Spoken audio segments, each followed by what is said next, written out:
अरे साधु बनकर क्या करना है, संसार का सुख जब संसार का सुख जब संसार का सुख जब संसार का सुख जब इससे अच्छा तो मरना है, इससे अच्छा तो मरना है, संसार का सुख जब संसार का सुख बोले संत भगवान की। आपने कहा महाराज अरे साधु बनकर के क्या करेंगे, अरे संसार का सुख तो उसी को है जो संतानें हो, परिवार हो। हाँ परिवार, अच्छा संतान नहीं तो क्या होगा, अरे महाराज चलो नाम की बात करो, अरे मरते हैं तो लकड़ी कंडे वगैरह, हाँ संतान तो होती है ना। संत जी ने कहा जो मरता है उसे 4 डंडे 40 कंडे मोहल्ला के गांव के लोग दे देते हैं। हाँ हाँ जिंदा में डंडे चाहिए अगर तो जरूर संतान की जरूरत है। हाँ क्योंकि मोहल्ला के गांव के लोग जिंदा में डंडे दे, मरने पे तो दे रहे, हाँ मरने पे लकड़ी कंडे दे रहे, पर अगर जिंदा में जरूरत है तो संतान करो। संत जी ने समझाया पर बिल्कुल समझ में नहीं आई पंडित जी के, तो उन्होंने कहा अरे ब्राह्मण हमने तेरे भाग्य की रेखाएं पढ़ी, तेरे भाग्य की रेखाएं पढ़ी है तो तेरे भाग्य में श्रवणो विप्रा मायाते अब्दम प्रारब्धम विलोकितम सप्त जन्मावधि कब पुत्रो नहीं विचार नहीं विचार नहीं विचार। अरे ब्राह्मण हमने तेरे मस्तिष्क की रेखाएं पढ़ी, तेरी रेखाएं देख करके हमें पता लगा तेरे यहाँ 7 जन्म तक कोई संतान नहीं लिखी है, तो संतान के लिए मत रो, 7 जन्म तक संतान नहीं। आप ने सुना तो कहा महाराज अब मैं जिंदा नहीं रहना चाहता, अब तो मरना ही अच्छा है। और जब ज्यादा दुखी हो गए तो संतों का हृदय बड़ा कोमल होता है, संत हृदय नवनीत समाना, कहा कबिन पर कहे न जाना, पर परिताप द्रवय नवनीता, हाँ निज परिताप द्रवय नवनीता, संत हृदय परिप्रताप सुसंत पुनीता। संतों का हृदय कोमल होता है। संत जी ने ब्राह्मण का दुख देखा तो एक फल अपनी झोली में से निकाला और फल निकाल कर आत्मदेव को दिया, और फल देकर ये कहने लगे ये फल ले जाओ, तुम और तुम्हारी पत्नी दोनों कुछ नियम का पालन कर लेना। क्या नियम बताया संत जी ने, सत्यम शौचम दया दानम एक व्यक्ति तु भोजनम वर्षायवती तैनेष्ट्याणाम तवो पुत्रो अति निर्मलः। ब्राह्मण तुम ये फल ले जाओ, तुम और तुम्हारी पत्नी 1 वर्ष तक झूठ मत बोलना, झूठ मत बोलना। सत्यम शौचम, न मन को गंदा करना न शरीर से गंदे रहना। दया, क्रोध नहीं करना, प्राणियों पर दया करना। दया दानम, अभी तक लेते लेते रहो, अब कुछ दान करना, दान करना। दया दानम एक वक्त तो भोजनम, किसी एक भूखे को भोजन कराने के बाद भोजन करना। अगर इन नियमों का पालन तुमने और तुम्हारी पत्नी ने 1 वर्ष तक किया तो तुम्हारे यहाँ एक बड़ा बुद्धिमान निर्मल बुद्धि का पुत्र उत्पन्न होगा। पंडित जी ने फल दे दिया और फल लेकर के आत्मदेव वो फल लेकर के संत जी से प्रणाम करते हुए चलते, संत अंतर ध्यान होते, आत्मदेव ये फल लाते, अपने घर में ला करके अपनी पत्नी को देते और पत्नी को ये बात समझाते, पर पत्नी का स्वभाव अच्छा नहीं था, इसलिए फल पत्नी ने नहीं खाया। हाँ रख तो खा लेंगे।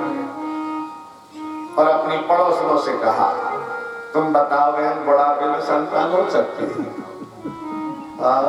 पड़ोस में कहा अब संतान क्या हो रही है? अरे महाराज ये फल लाए और कह रहे ये फल खा लो तो संतान हो जाए। अच्छा संतान होने में कोई कष्ट तो नहीं होता? जिनका जैसा स्वभाव होता उनकी मित्रता दोस्ती ऐसे ही लोगों से अपने स्वभाव के आधार पर।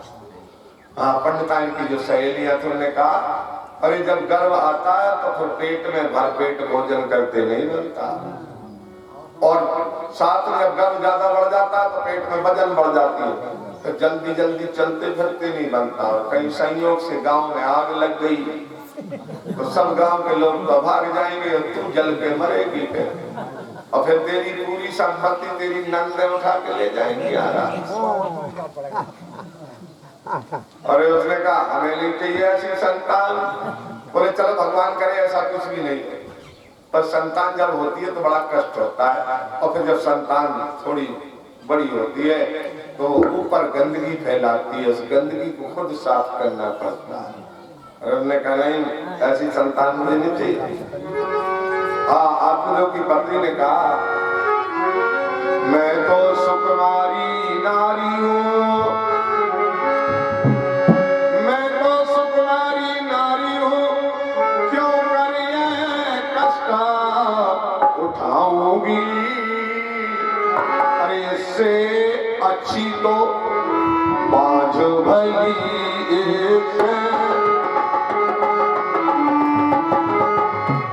इससे अच्छी तो बाझ भली। मैं खाऊंगी, मैं तो यह फल नहीं खाऊंगी। इससे अच्छी तो बाझ भली। इससे अच्छी तो बाझ भली। आप लोग की पत्नी ने विचार कर लिया मैं इस फल को नहीं खाऊंगा और न खाया। आप लोग की पत्नी ने फल नहीं खाया, और जैसे समय निकला आप लोग की पत्नी की छोटी बहन घर में आती है और मेहमानी को आई, और बहन ने बहन से बातें सुनी, सारा दुख उसने सुनाया। उसने कहा तू भी कैसी पागल है, बुढ़ापे में संतान हो रही है। अरे नहीं कहते हैं महात्मा जी दिया फल, महात्मा जी। अच्छा तो महात्मा जी के दिए फल से बच्चा हो जाए? हाँ कह तो रहे। अरे तो तेरी इतनी गैया ये कहीं नहीं जा रहे, एक गैया को खिला देना पता लग जाएगा महात्मा जी की तपस्या।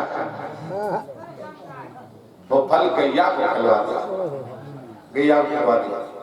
पति से कह देना मैंने खा लिया। बोले फिर? बोले मेरे यहाँ गर्भ है 3 महीने का, मेरे यहाँ जहाँ बच्चा होगा तेरे पास धन बहुत है, मैं रातों रात अपने पति के द्वारा अपने बच्चे को तेरे घर भिजवा दूंगा, तो उसे धन दे देना। बोले ये तो ठीक है, लेकिन बच्चा का पालन पोषण कैसे होगा? हाँ वो गंदगी करेगा, कौन साफ करेगा? अरे बोले सवेरा होते ही कह देना पंडित जी से बुढ़ापे में संतान हुई, मुझे दूध नहीं उतरता है, मेरी बहन के यहाँ बच्चा हुआ था वो खत्म हो गया, उसे बुलवा लो, वो लालन पालन कर देगी। सवेरा होते ही मुझे बुलवा लेना, बस मैं सब काम कर दूं। स्त्रीणाम चरित्रम पुरुषो सौभागम न जानामि देवम। अरे देवता भी इनकी माया को समझ पाते हैं। सजनों इस तरह से आत्मदेव को आत्मदेव की पत्नी ने इस तरह से बेवकूफ बना दिया। और समय आया आत्मदेव की बहन के यहाँ बच्चा हुआ, और बहन ने रातों रात बच्चे को भिजवा दिया। जब आत्मदेव ने पूछा तुमने फल खाया? हाँ मैंने फल खा लिया, मैं गर्भवती हूँ और अब बच्चा हो गया। और बड़े खुशी है आत्मदेव की। गांव के लोग भी बड़े अफसोस मनाने लगे, देखो तो बुढ़ापे में संतान हो गई। अरे ये तपस्या की ताकत है, हाँ भक्ति की ताकत है। और 3 महीने बाद गैया ज्ञानी, उसके यहाँ भी एक बालक हुआ, कान गैया जैसे। अब तो एरिया में हल्ला मच गया, भैया पंडित जी के बराबर तपस्वी तो कोई है ही नहीं, गैया क्या बेटा हुआ। हाँ अब पंडित जी के पत्रा की बात नहीं चली नाम रखने में, पत्नी ने कहा नाम हम रखेंगे। हाँ पंडिताइन की चलती थी ना, चल भाई तू रख ले नाम, मेरा बेटा, मेरा नाम धुंधली इसलिए मेरे बेटे का नाम धुंधकारी। और गैया के कान है, गैया जैसे कान है इसके, इसलिए इसका नाम गौकर। गौकर्ण धुंधकारी कथा आपने हर बार सुनिए, खूब लंबे विस्तार से सुनिए। हाँ, दोनों बड़े हुए। पंडित जी ने उनको पढ़ने को भेजा। गौकर्ण तो विद्या पढ़ता है, धुंधकारी पढ़ता लिखता, उसने उधम पट्टी बचाता है। थोड़ा बड़ा हुआ इसलिए आसपास के बच्चों को मारता है, किसी को नदी में ढकेलता है, किसी को अग्नि में ढकेलता है। अब जो पंडित जी की तारीफ करते थे गांव के लोग, मोहल्ला के लोग, वही मोहल्ला के लोग गाली देते हुए मारने को आने लगे। पंडित जी के मन में बड़ा दुख हुआ। बेटा धीरे धीरे बड़ा हुआ, और बड़ा हुआ तो कुत्ता इकट्ठे करे और फंदी बना के ले जाए और जंगल में जानवरों को घेरे और मारे, और घेर मार करके ले आए। हिंसक शस्त्रधारी दीनांधारा परिपीड़िका, व्यासदेव जी लिखते हैं इसका स्वभाव कैसा है। हाँ, ये कुत्तों को ले जाता है, जानवरों को मार के लाता है। जिन पंडित जी घर में भोग बनता था, उनके घर में अब मांस की रसोई बनाने लगा। और पंडित जी नाराज हुए तो पंडित जी की पिटाई चालू हो गई। और जब पंडित जी पिटने लगे तो एक दिन गोकर्ण से रो करके कहने लगे, गोकर्ण तू बता अब क्या करूं। अरे गोकर्ण ने समझाया, पिताजी आप भी कैसी बातें करते हो, आप बुद्धिमान हो। अरे बुढ़ापा है, इस दुनिया में कोई किसी का नहीं है, तुम तो भगवान का भजन करो, धुंधकारी के द्वारा दुख भोग रहे हो और इसी घर में पड़े हो। अरे जरूरत क्या है, तुम तो प्रभु परमात्मा का ध्यान करो। गोकर्ण ने समझाया, पर आत्मदेव की समझ में जल्दी नहीं आया। हाँ, कुछ लोग ऐसे हैं ना आत्मदेव जैसे, बेटा मारता रहे, गाली देता रहे, 100 डंडे खाएंगे पर डेरा वही जमाएंगे।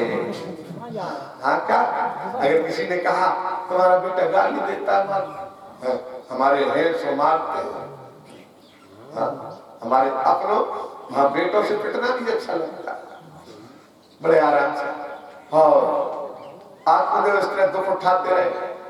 लेकिन जब बेटा ने मांस खाना, शराब पीना, जुआ खेलना, बेश्याओं का घर में रखना शुरू किया और धन जितना था चल बता कहाँ है, और आत्मदेव सीधे नहीं देते तो उठा के पिटाई करता। और जब पिटाई हुई तब समझ में आया, महात्मा ने कहा था जिंदा में डंडे चाहिए हो तो बेटा को रो। सारा धन उसने छुड़ा लिया और आत्मदेव पिटे, तब छोड़ के जंगल को भागे। फिर जाके